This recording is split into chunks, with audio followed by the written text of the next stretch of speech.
Hello, నేను మీ విశ్వనరుడు శ్రీనివాస్. మరి ఈరోజు పొలం వచ్చాము. 25వ తారీఖు జరిగినటువంటి పగడాల ప్రవీణ్ గారి మర్డర్ విషయంలో మరి చనిపోయాడని తెలిసింది. దాదాపు 80% ఇది హత్యనని ప్రస్తుతానికి జనందరూ భావిస్తూ ఉన్నారు.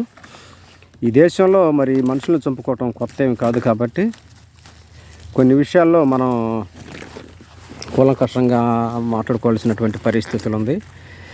ఏ మతమైనా మనిషిని చంపుకోమని కానీ, మనిషిని చిన్నచూపు చూసుకోవడం కానీ, మనిషిని హింస పెట్టుకోవడం కానీ ఎవరికి భావ్యం కాదు.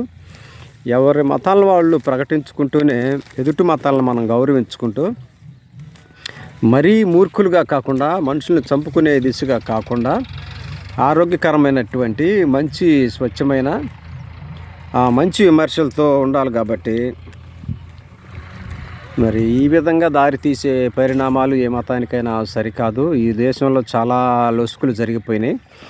బౌద్ధారామాలను కూల్చేసి శైవులు కట్టుకోవటం, బౌద్ధారామాలను కూల్చేసి వైష్ణవుల గుళ్ళు కట్టుకోవటం, ఒకరినొకరు చంపుకోవటం, మనుషుల్ని చిన్నచూపు చూసుకోవడం, అంటరాని వారని, మరి కడజాతి వారని ఎన్నో పేర్లు పెట్టుకుని ఈ దేశంలో మరి భయానకమైనటువంటి పరిస్థితులు కొనసాగినాయి.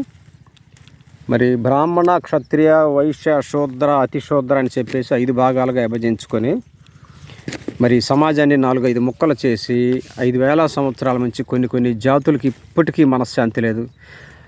హోటల్లోకి వెళితే 2 గ్లాసులు మరి పద్ధతి ఉంది. మరి నిచ్చెన వ్యవస్థ, మెట్ల వ్యవస్థ విధానం అయితే మంది ఉంది, ఎక్కువ తక్కువ. మరి జాతుల మధ్య వైరుధ్యాలు చాలా ఉన్నాయి.